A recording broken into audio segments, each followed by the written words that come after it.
Hello? Can you hear me? Yes, now I can hear you. Okay. Okay. Good. Hey, how are you? I'm doing okay. Okay. Well, what's going School on? How's school? school has officially started on September the 1st. Okay. And how was it? How was your first day? The first week of school is already done, Hmm. even though it only has 3 days. We had our new subject, which is chemistry. Hmm. Okay. And um, this week, on Wednesday and Thursday, school let out at 4:30 p.m. Well, today it's 2:30 p.m. But Mm. next week it's going to change. There's going to be after school stuff where you can do your homework or the teacher can have a test or something like that. And Mm. it can last all the way to 6 p.m. for us ninth graders and 5:30 p.m. on Friday. And yes, Okay. Um, and when do you start school? Is it 8 o'clock, 8:30? um, it was 7:30, but it was pushed back to 7:40 and to 7:50 for us at least. 7:50, you said? 7:40. 7:40. And then sometimes what is your normal time that you get out of school? Around 4:30, but it's going to be pushed back onto 6 p.m. probably. Wow. Okay. Starting from next week. Those are long days. And what is your longest break? Like lunchtime probably? Well, it in ninth grade we have many changes. In the morning we'll have our morning run, Okay, which so we you have run some around, physical um, activity. which is about like half an hour. And in the lunch break we have about an hour of rest. Hmm. Okay. And between the um, third and fourth period in the afternoon, we also have like a half an hour break where we usually take exercises in the playground, probably. Okay. That's good. That's good. And then and for you to get home, do you just walk? Yes, Yeah. Okay. Because it's not far away at all. Okay. Good. Well, at least I mean you'll probably be able to get a lot of your homework done in that later period, right? yes. Yeah. That's Otherwise, good. there will be no no time left at home. Yeah. So what are your classes looking like? What do you have? So you have your new class is chemistry, and what else do you have? We have Chinese, math, English, Hmm. PE, and PE, maybe like uh, there's physics and Hmm. chemistry Hmm. and arts, music, uh, uh, Hmm. arts, music, or geography based on which week it is. There's like Okay. one period where, which, first of all, music and arts combined into arts. Okay. And now every week there's one period that we can have either arts or geography, since geography is also going to be tested next year. Okay. And there's also biology-ish and something like, and that's about it. Okay. What about history? Any history? History has ended because we already taken the test last in June. Okay. So therefore there's no more history. That's it. Yep, at least in middle school. There's probably in high school. Okay. Okay. So no history and anything with government or politics or anything like that. There's one subject that's sometimes that's mm, that talks about some of it. I don't know how to say that name. It's Hmm. Like. it's more like a like politics, class, something like that. But it's not entirely about politics. It's also about the law, the virtues, and how to be nice Okay. to others and something like that. Okay. And that is a class that you will have on a regular basis too? Yes. Yeah, okay. Kind of like maybe our civics class. I don't know. Okay, so you're gonna actually have you're gonna have physics as one class. You're gonna have chemistry as another class. You're gonna have biology as another class, and math and English, and then of course are your art, music, and geography. That's kind of all blended in. You're not having art and music. You'll have geography. Yeah, and then of course Chinese. So those are all your classes. You're going to be taking those. Like, now I know you don't take all of them every day, but those are the ones that you'll be taking throughout each week. Yeah. Yes.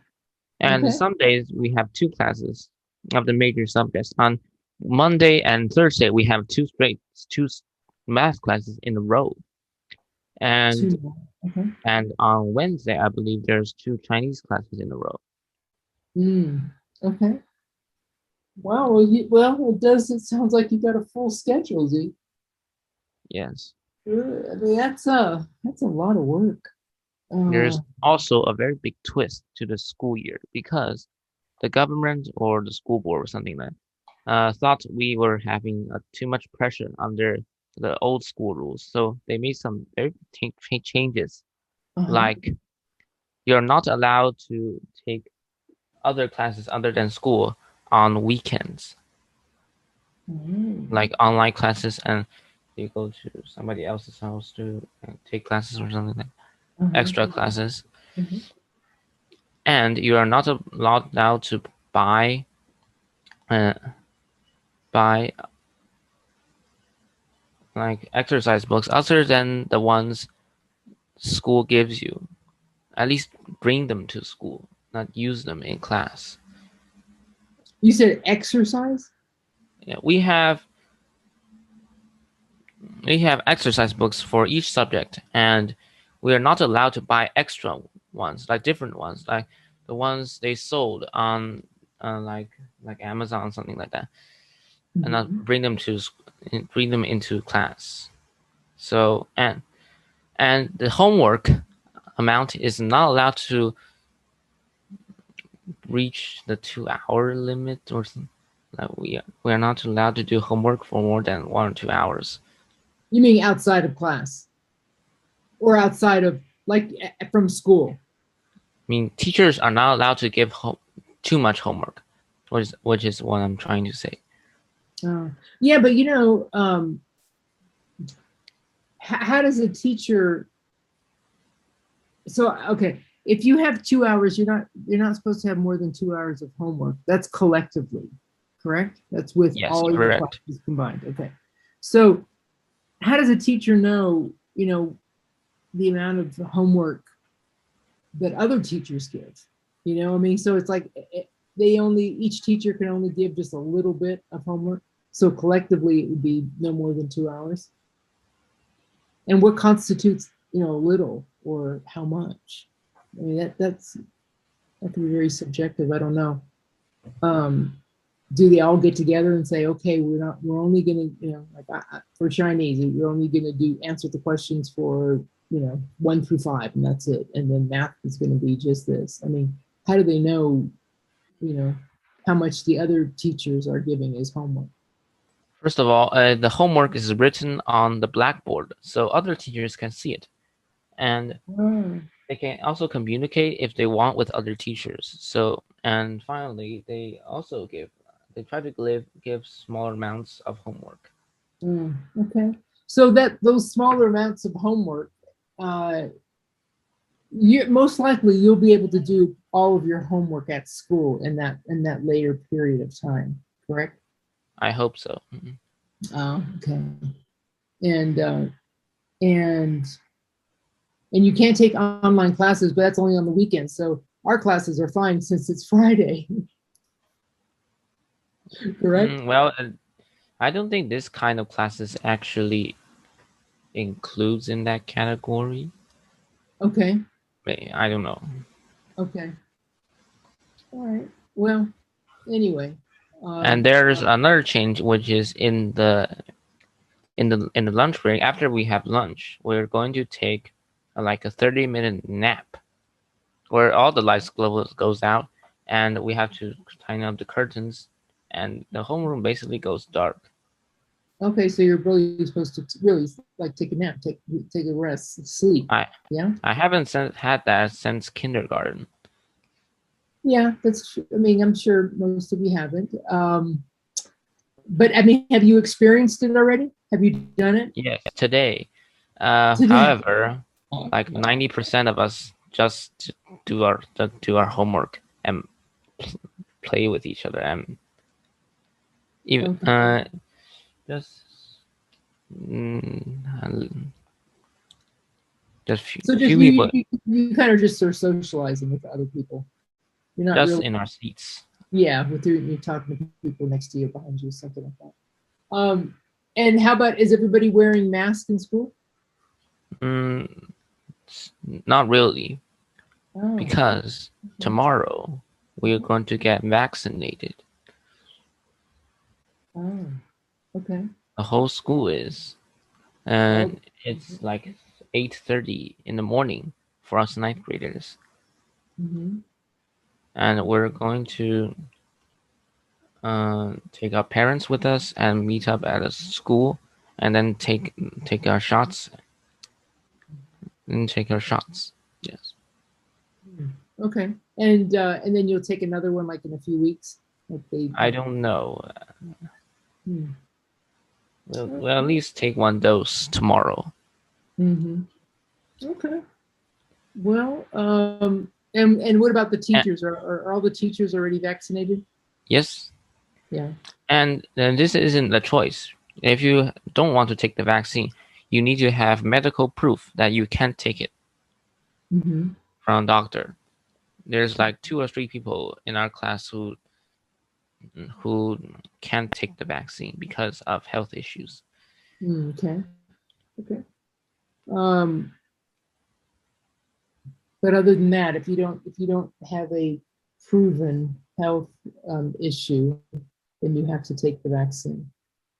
Yep, Oh, wow. Okay. How do you feel about that? it's cool, and we can get more protection from it. Okay. Okay. All right. Well, good luck with all of that. And I guess, for so many people, and, yeah, I read in the news, I think it was last night or something, that if, at least in the US, that I guess Fauci is looking at suggesting that there's another booster, having a third dose. I don't know if they're going to make that mandatory, but I read something about that yesterday. So that'll be interesting. Um, yeah, I don't know. Okay, well, it sounds like you're gonna have a busy year. Sure is. Yeah, yeah. I mean, hey, any new students that came to your school? Anybody new that No, you're? when one student left for another school because I think she was feeling lonely here. Who did? Another student Yes, another student. that you used to study with. Okay, she went Yes. to another school. But no other new kids, huh? It's all the same ones. Yep, and there's 40 people in my class currently. Okay, and you know them all already. Of course. Yeah. Okay. Okay. Well, that's good. Um, all right. That's interesting. Anything? I mean, there's something else. One of the younger kids told me, having to do with grades and or test scores. They were saying something to the fact that they when kids get a when kids take a test or something like that, younger ones, I think, I'm not sure about, I don't think it's your level, they don't know their grade. Have you heard about that? Where they take their exam or whatever, and they they don't know what their grade is. They don't get like a, like a score, like a rating, or either that or it's not put out so everybody can see it. Oh, maybe that's to protect those who, when they see their score, they feel very depressed and do extreme things Yeah, like jumping off of a. a building or something. Yeah. Yes. So that's new too, right? And is that for I you guys don't. too, or no? No. No. Or maybe the test scores hadn't came out yet. Hmm. Hmm. And I think they're strictly forbidden to give written tests to first and second graders Hmm. here, Okay. which is also a new thing. Okay. Yeah, I guess there's a lot of changes going on there in China. So how do you feel about all those changes? Is that good for you? Um, Does it affect you at all? Or do you care? it affected me, of course. It was kind of unique to experience a new kind of lifestyle, or at least in school. Okay. I mean, is it better or worse? It's kind of fun to have a nap. At least the room gets dark, Okay. Now, which is did you take a nap? no. I tried, but I can't. I think most other people try to, but can't sleep throughout the racket that the other people were making. Well, don't you have a teacher in the room at that Yes. time? It's not that loud. It's just kind of like normal sounds, but that can very really disturb a person's ability to sleep. Huh. Okay. Well, I'm just. I mean, when people start talking, though, you don't have a person, the teacher that comes around or something, and just says, hey, you guys gotta be quiet, and that might, Yes. prompt you to go to sleep. Yeah. Yes, I Okay. believe so. Okay. And how many are at that time then? So are you with like the 40 students that are in your class? Yep. Okay. And so all 40 of you, I'll do all 40 of you just stay there together all the time and you just have new teachers coming in for each subject. Is that how your school runs? Yes. Okay. Except in some cases, like in PE, we went out to the playground, Sure. and in physics and chemistry, sometimes we'll go to the lab. We Okay. haven't in chemistry. We have like a few times in physics. Hmm. Okay. So you, for the most part, really though, I mean, it's how it's done in some other schools too. We never operated like that in the U.S. We always went to each. Well, you might have, like you said, you have 40 in your class. We never had anything like that. It was always changing. You could have, um, for example, let's say there's 500 kids in the ninth grade. Okay, let's just keep it simple. 500 kids, and those 500 kids are going to take all these different courses, just like you are. But we change every single period after every class, and we go to that to a class. So say you're in college prep English, you're at that level, but somebody else in the ninth grade is not really at the college prep level. They're just in like an average English class. Then you would be in two different classes. So, when the first period comes around, like, so let's just say I'm taking English, so is my other friend, and we're not at the same level. I'll go, to one class, she'll go to another class. And then my second period class could be geometry, but her second period class could be chemistry. So she'll go to the chemistry class and I'll go to the geometry class. And so that's how our school works. And it would constantly be that way. And you may, if you're lucky, have one class with that person. And other than that, the whole day, you just, there's just all different students out of those 500. There could be just, another student from another, that you don't even know that comes into your class. So it's quite different. Yeah. And students are the ones that move to each class every period. Our classes were 50 minutes, and you had 5 minutes 50 to minutes. get to the next class. So when the bell rang, then you got up and you had 5 minutes to get to your second period class, or from second Mm. period to third period. We So have 10 minutes of recess. you get. Most Sometimes the teachers kept on talking in the recess period. Mm. It's Yeah, but you one. I mean, one for a benefit, I guess, on your side is you're always with the same kids, and you really don't have to move. I mean, you're always planted in your seat. You don't have to worry about changing and picking up what books you need for chemistry, then going to your locker in that 5-minute period to throw your chemistry books in there and grab your geometry or whatever books. And that's what we had to do. So it's you're scrambling, but all the kids are just they love that 5-minute period because they're running to the locker, they're saying hey, hello to somebody, da da da, um, grabbing their book and then heading to the next class. And it was just constantly during those 5-minute periods, people are just roaming everywhere around the campus, well, I mean, just scrambling to get their stuff and then going to the bathroom if they need to. So they're doing all these things in that 5 minutes. But yours, I mean, in a way, it just sounds, and it was much easier for the teachers. And I like that because the teachers never leave their classroom. So, if they're teaching, world history or something like that, everything in the classroom is designed for world history. There's maps and globes and just all different types of things around that will never ever change.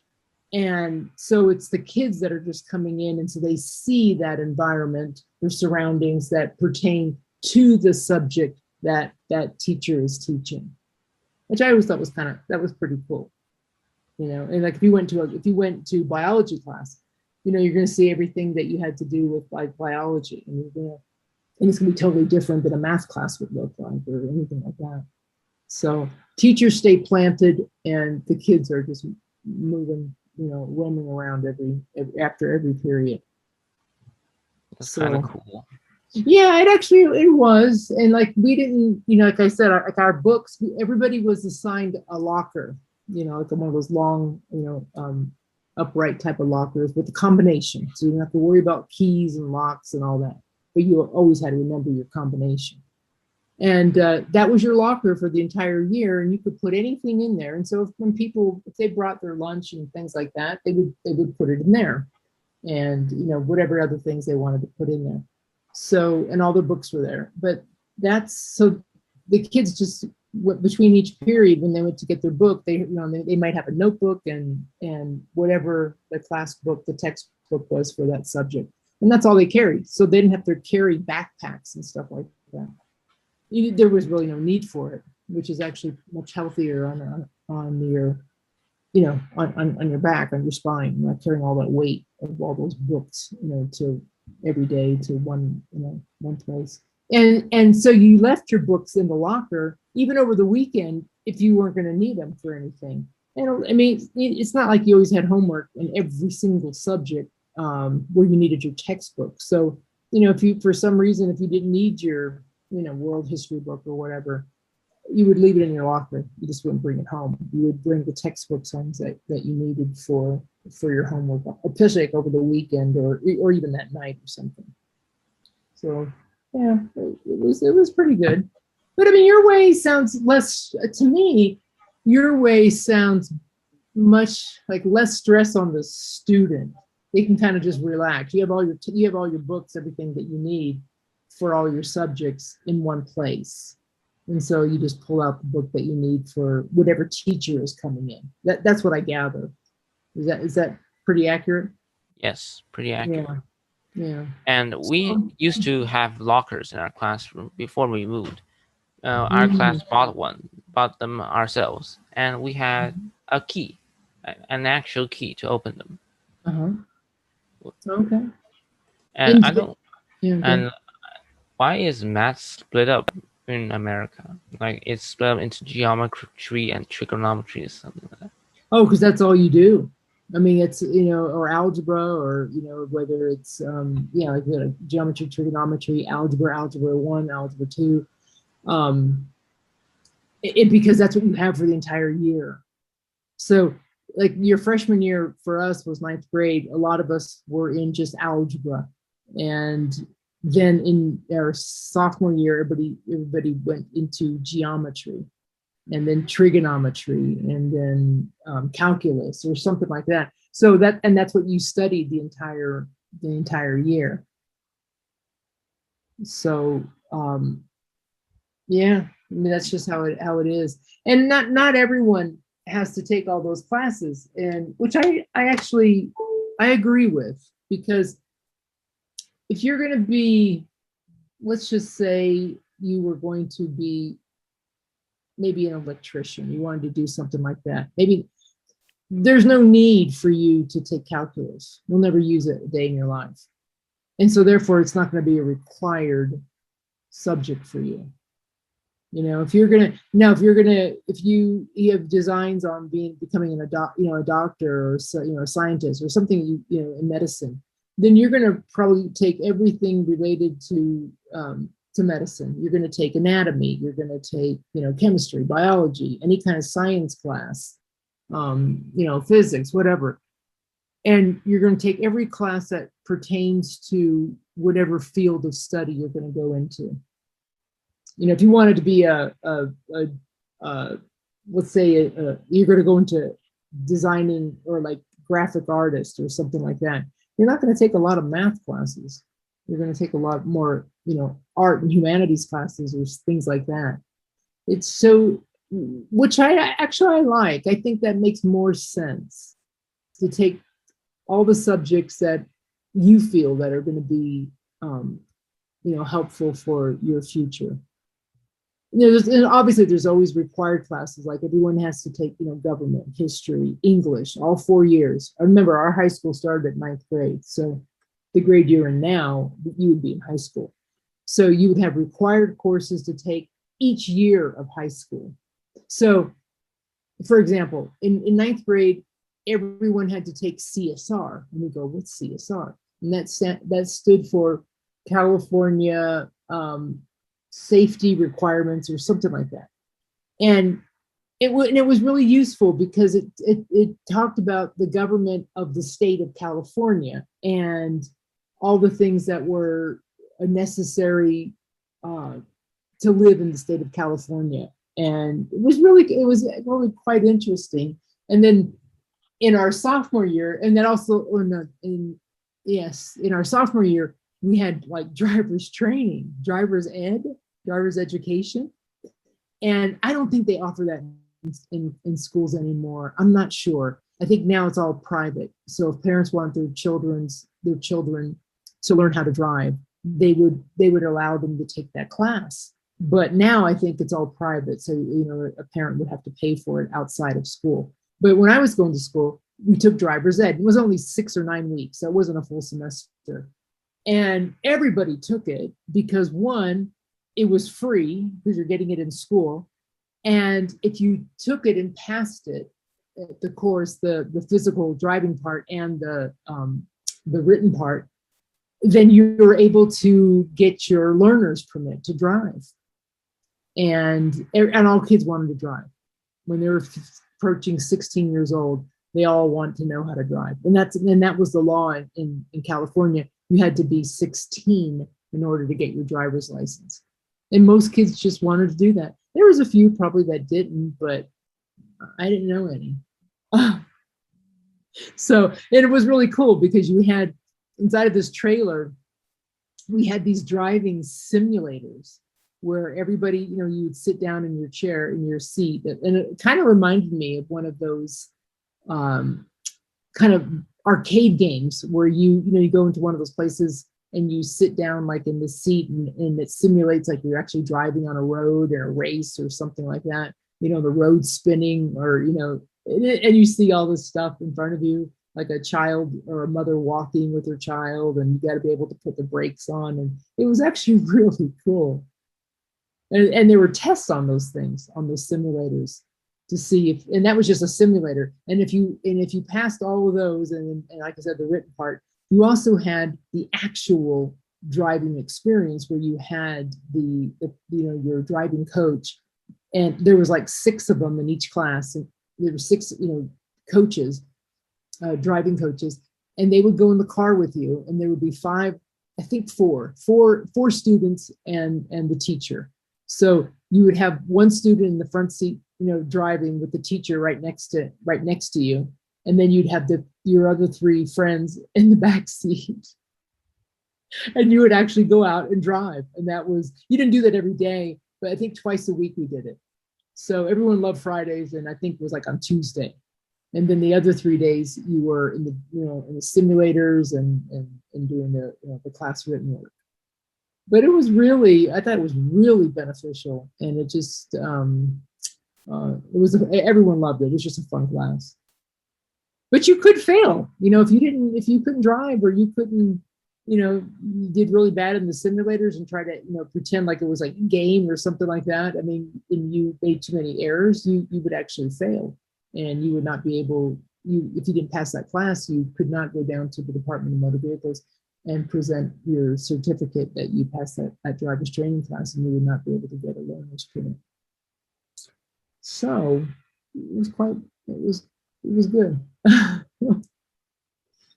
But that's the answer to your question about like with math. I mean, it's on all of them were like that. It was just depending on what it whatever the class was, and it was just that subject for the entire 50 minutes every day for the entire year, other than those kind of classes like I was just saying, like CSR and driver's training. But other than that, all your core classes were the entire time, the entire year. So yeah. Any other questions about that? Nope. Yeah. Okay. Now, and I know like in China, you guys don't, like for driving, it's you're 18 or 21. How old is it to get your license? How old do you have to be to get your license? I don't actually know. Really? Okay. Let me see. That might not be of interest to you. I don't know.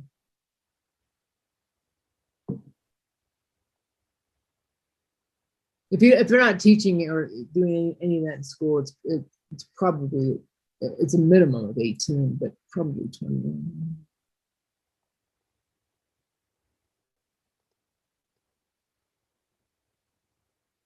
And you had to be in California. I think yeah, it's like 18. It's 18. 18. Okay. Yeah, and I think, like I said, nowadays they don't offer that in school. So if parents, are wanting their kids to drive, or kids want to drive and this and that, they've got to take that private driver instruction outside of class, like on their own time, after school or something like that. And it can be I think it's very expensive. And the reason it is, I think too, is that those cars, which was really beneficial as well, is the driver in the US, the driving is on the left side, right? So you have the steering wheel and all that on the left side. But in those kind of cars, there was also a set of brakes and another steering wheel on the right side. So you had 2. So if in the event that a student ever froze or didn't know what to do, or got into trouble of something, the instructor could take over very easily by putting his brakes on, or taking the wheel from on his side to get them out of any situation. Obviously, if that were to happen, I guess the student wouldn't get a good mark. I don't know. It never happened to me. So, and it was a lot of fun, and because it was like real. I mean, it was real life. The instructor would give you instructions like, okay, at the stoplight, I want you to make a left, and then as you're approaching another intersection, okay, I want you to get into the left-hand lane, and I want you to turn left, and I want you to go 5 blocks, and I want you to make a right. Okay, at the light or at the stop sign, I want you to put your signal on and turn, and then I want you to make a U-turn, or I want you to reverse and back up, you know, 10 feet, or I want you to park in this parking lot or park in this space here. I mean, it was really, practical. It was like, it wasn't just driving in a straight lane, straight lane, and then just driving and then stop. I mean, he gave you all different scenarios, because that's real life. That's what could happen. Dog could come running out in front of you, or fire engine is coming behind you. What do you do? You hear the lights and siren and you're driving, and what do you do? Well, when you see that or hear that, you pull over to the right, wherever it's safe. Everything is always based on safety. So yeah. All right, so 18, anything else? Nope. You're good. Okay, well, it sounds like you're going to have a very challenging year. It sounds like a lot of fun, and I'm sure you're going to do well in all of your classes. Hopefully. I'm sure you will. Now, even I know this was the first week, and I know this is Friday. Do you have homework? I'm sure you do for this weekend. Yes, of course. Of course. But not too many. Not too much. Okay. Not too much. What compare? And I know it's only the first week, but do you think it's going to be comparable to what you were assigned last year, or do you think it'll be a lot more? We'll have to see, but Okay. I believe it's going to be less. Okay. All right. Maybe. Oh, and one last thing. Do you like your teachers? Of course. Okay. Well, I mean, you can say that, but I mean, as a kid, there was always teachers that you preferred. Like maybe you didn't like your biology teacher for some reason, and not because he didn't know or she didn't know. Just I don't know, just it wasn't really gel with the students. Because in high school there was like always a handful of teachers that everyone loved. I mean, they just loved them because they were just so interactive with the students. They really understood them. Their method of teaching was really interesting, and you just liked them. And there were some that were just like by the book and no nonsense, and you're going to read this or do this, and there was no like personal interaction. It was just the assignment. This is what we do. This is how we do it, and that's it. And it's not, it wasn't warm and friendly. So we all knew who those teachers were, and those teachers were like that with everyone. They loved everyone. They loved doing what they did, and they loved conversing with the students, and they always encouraged your opinion. They always wanted to hear it. Free thinking, and then there's other teachers that were just, no, this is the way you do it, and this is why, and I say so, and there's no veering off, even if you had another idea or thought you could do something better doing it this way. So yeah, I think it was a fun time. Anyway, okay. All right, we'll start with chapter 6. Okay. Chapter 6. For the Love of a Man. When John Thornton froze his feet in the previous December, his partners had made him comfortable and left him to get well, going on themselves up the river to get out a raft of saw logs for Dawson. He was still limping slightly at the time he rescued Buck, but with the continued warm weather, even the slight limp left him. And here, lying by the river bank, through the long spring days, watching the running water, listening lazily to the sounds of the birds and the hum of nature, Buck slowly won back his strength. A rest comes very good after one has traveled 3,000 miles, and it must be confessed that Buck waxed lazy as his wounds healed. His muscles swelled out, and the flesh came back to cover his bones. For that matter, they were all loafing, Buck, John Thornton, and Skeet and Nig, waiting for the raft to come that was to carry them down to Dawson. Skeet was a little Irish setter who early made friends with Buck, who, in a dying condition, was unable to resent her first advances. She had the doctor trait, which some dogs possess. And as a mother cat washes her kittens, and so she washed and cleansed Buck's wounds regularly each morning after he had finished his breakfast. She performed her self-appointed task until he came to look for her mis- ministrations Demonstration. as much as he did for Thornton's. Nick, equally friendly, though less demonstrative, was a huge black dog, half bloodhound and half deerhound, with eyes that laughed a boundless good nature. To Buck's surprise, these dogs manifested no jealousy toward him. So is Skeet a cat or a dog? I think it's a dog. Wait, why is it called a mother cat? Mm. Wait. Oh, And as a mother, is it making a comparison? now I know. They seemed to share the kindliness and largeness of John Thornton. As Buck grew stronger, they enticed him into all sorts of ridiculous games, in which Thornton himself could not forbear to join.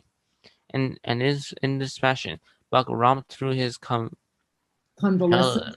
convalescence and into a new existence. Love, genuine, passionate love, was his for the first time. This he had never experienced at Judge Miller's down in the sun-kissed Santa Clara Valley. With the judge's sons, hunting and tramping, it had been a working partnership. With the judge's grandsons, a sort of pompous guardianship, and with the judge himself, a stately and dignified friendship. But love was feverish and burning, that was adoration, that was madness it had taken John Thornton to arouse. This man had saved his life, which was something, but further, he was the ideal master. Other men saw to the welfare of their dogs with a sense of duty and business expectancy. He saw to the welfare of his as if they were his own children, because he could not help it. And he saw further. He never forgot a kindly greeting or a cheering word, and to sit down after for a long talk with them, gas he called it, was as much as his delight as out theirs. He had a way of taking Buck's head roughly between his hands and resting his old head upon Buck's, of shaking him back and forth, the while calling him ill names that to Buck were love names. Buck knew no greater joy than that rough embrace and the sound of murmured oaths, and at each jerk back and forth it seemed that his heart would be shaken out of his body so great that it was Ecstasy. as ecstasy. And when released, he sprang to his feet, his mouth laughing, his eyes eloquent, his throat vibrant with unuttered sound, and in that fashion remained without movement. John Thornton reverently exclaimed, "God, you can all but speak." Buck had a trick of love expression that was akin to hurt. He would often seize Thornton's hand in his mouth and close so fiercely that the flesh bore the impress of his teeth for some time afterward. As Buck understood the oaths to be love words, so the man understood that his faint right for a caress. For a caress. Caress. For the most part, however, Buck's love was expressed in adoration. While he went wild with happiness when Thornton touched him or spoke to him, he did not seek those tokens. Unlike Skeet, who was wont to shove her nose under Thornton's hand and nudge till petted, or Nick, who would stalk up and rest his great head on Thornton's knee, Buck was content to adore at a distance. He would lie by the hour, eager, alert, at Thornton's feet, looking up into his face, dwelling upon it, studying it, following with keenest interest each pleasing expression, every movement or change of feature, or, as chance might have it, he would lie farther away, to the side or rear, watching the outlines of the man and the occasional movements of his body, and often, such was the communion in which they lived, the strength of Buck's gaze would draw John Thornton's hand around, and he would return the gaze, without speech, his heart shining out of his eyes as Buck's heart shone out. For a long time after his rescue, Buck did not like Thornton to get out of his sight. From the moment he left the tent to when he entered it again, Buck would follow at his heels. His transient master, since he had come into the Northland, had bred him a fear that no master could be permanent. He was afraid that Thornton would pass out his life as Perrot and Francois, and the Scotch half-breed, had passed out. Is Francois a woman name or a man name? That's more of a man's name, Oh. Francois. In the movie, it was portrayed as a woman, Oh, really? Okay. and Perrot was a black man, Oh, right. which is Okay. kind of weird. Yeah. Hmm. Even in the night, in his dreams, he was haunted by this fear. At such times he would shake off sleep and creep through the chill to the flap of the tent, where he would stand and listen to the sound of his master's breathing. But in spite of his great love he bore John Thornton, which seemed to bespeak the soft, civilizing influence, the strain of the primitive, which the Northland had roused in him, remained alive and active. Faithfulness and devotion, things born of fire and roof, were his, yet he retained his wilderness and willingness. He was a thing of the wild, come in from the wild to sit by John Thornton's fire, rather than a dog of the Southland, stamped with the marks of generations of civilization. Because of his very great love, he could not steal from this man, from any other man, in any other camp. He did not hesitate an instant, while the cunning with which he stole enabled him to escape detection. His face and body were scored by the teeth of many dogs, and he fought as fiercely as ever, and more shrewdly. Skeet and Nick were too good-natured for quarreling. Besides, they belonged to John Thornton. But a strange dog, no matter what the breed or valor, Uh-huh. swiftly acknowledges Buck's supremacy, or found himself struggling for life with a terrible antagonist. And Buck was merciless. He had learned well the law of the club and fang, and he never forwent an advantage or drew back from a foe he had started on the way to death. He had lessons from Spitz, and from the chief fighting dogs of the police and mail, and knew there was no middle course. He must master or be mastered, while to show mercy was a weakness. Mercy did not exist in the primordial life. It was misunderstood for fear, and such a misunderstanding meant pay for death. Kill or be killed, eat or be eaten was the law, and its mandate. Down out of the depths of time, he obeyed. He was older than the days he had seen and the breaths he had drawn. He linked the past with the present, and the eternity behind him throbbed through him in the mighty rhythm to which he swayed as the tides and seasons swayed. He sat by John Thornton's fire, a broad-breasted dog, white-faned and long-furred, but behind him were the shades of all manner of dogs, half-wolves and wild-wolves, urgent and prompting, tasting the savor of the meat he ate, thirsting for the water he drank, scenting the wind with him, listening with him and telling him the sounds made by the wildlife in the forest, dictating his moods, directing his actions, laying down to sleep with him when he lay down, and dreaming with him and beyond him, and becoming himself, and the stuff of his dreams. So peremptorily did these shades beckon him, that each day mankind and the claims of mankind slipped farther from him. Deep in the forest a call was sounding, and as often as he heard this call, mysteriously thrilling and luring, he felt compelled to turn his back upon the fire and beaten earth around it, and to plunge into the forest, and on, he knew not where or why, nor did he wonder where or why, the call sounding imperiously, deep in the forest. But as often as he gained the soft unbroken earth and the green shade, the love for John Thornton drew him back to the fire again. Thornton alone held him. The rest of mankind was as nothing. Chance travelers might praise or bet him, but he was cold under it all. And From a too demonstrative man.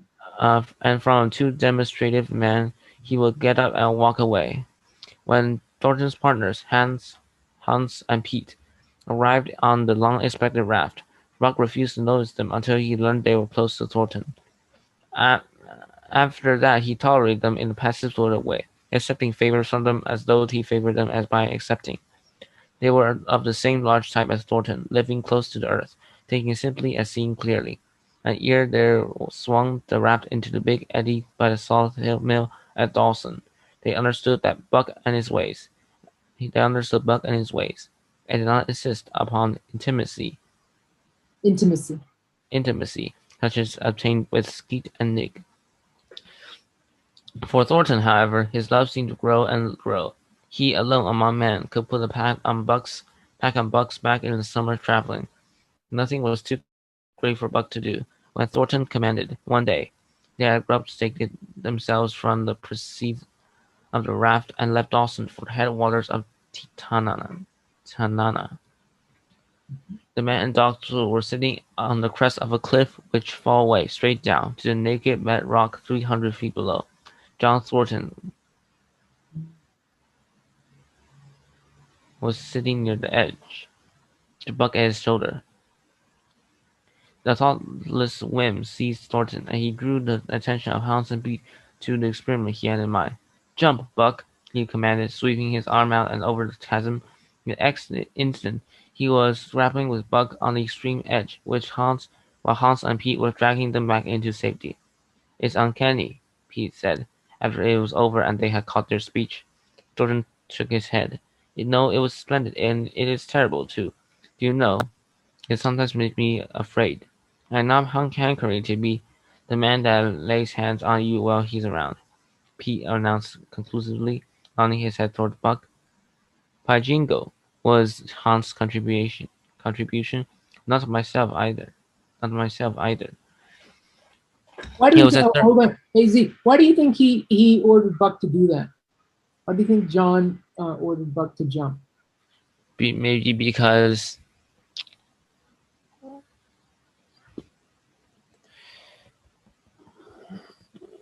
to test how much Buck was loyal to him. Yeah, exactly. In front of his friends, right? So he's kind of like just showing this is how loyal my dog is to me. Yeah, exactly. Good. All right, go ahead.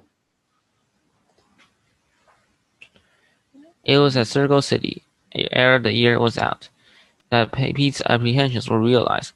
Black Burton, a man evil-tempered and malicious, had been picking a quarrel with a tenderfoot at the bar, when Thornton stepped good-naturedly between. Buck, as was his custom, was lying in a corner, head on paws, watching the master's every action. Burton struck out, without warning, straight from the shoulder. Thornton was sent spinning, and saved himself from falling only by clutching the rail of the bar.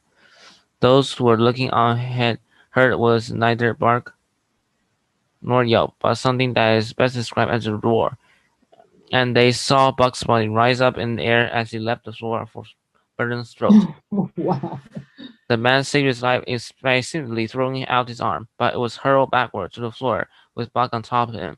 Buck loosed his teeth from the flesh of the arm and drove in again for the throat. This time the man succeeded only in partly blocking, and his throat was torn open. Then the brow was upon Buck, and he was driven off, but while the surgeon checked the bleeding, he prowled up and down, growling furiously, attempting to rush in, and being forced by an array of hostile clubs.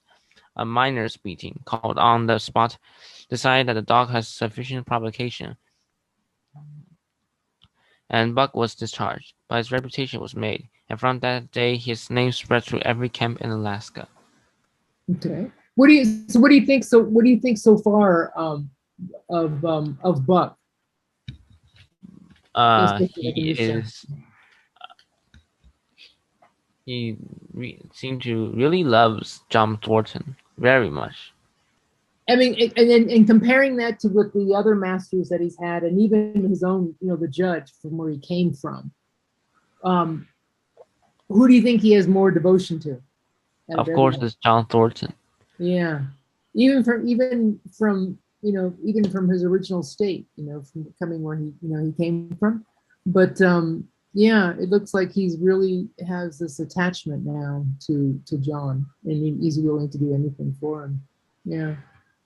Impressive. Okay, let's yeah, do one more paragraph and we'll stop. Later on, in the fall of the year, he saved John Thornton's life in quite another fashion. The three partners were lying a long and narrow poling boat down a bad stretch of rapids on the 40-mile creek. Hans and Pete moved along the bank, snubbing with a thin Manila rope. manila rope from tree to tree, while Thornton remained in the boat, helping its descent by means of a pole, and shouting directions to the shore.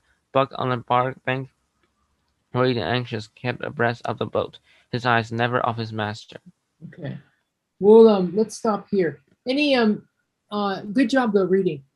Try to slow down a little bit though. See, Okay. for future. And I know I didn't give you any time to drink any water. But any last minute questions before we go? No. No. Anything planned this weekend other than I know you're going to get the shot tomorrow, but anything else? Just homework? Maybe. Yes. Home for now. Just for homework. Okay. Okay. Well, hey, good. Any swimming? Are you going to do any swimming this weekend? Uh, no. For now. No, not for now. Okay. Okay. Well, hopefully you'll be okay after the shot. I know some people, they say, I think maybe the kids are different. I don't know. I haven't talked to anyone, younger than 30 that had the vaccination. But yeah, hopefully everything goes smooth and you don't have any, really disrupting, side effects from it or something. Hopefully everything is okay. Okay. Okay. All righty. Well, hey, have a great weekend then, and I'll see you. I'll see you next week, and you can tell me more about a full week in school. Thank you. Okay. All right. All right. Well, good job today, Z. I'll see you. I'll see you next Friday. Okay. Okay. See you All then. right. Okay. Bye bye. Bye. Have a great week yourself. Thanks, Z. Thank you.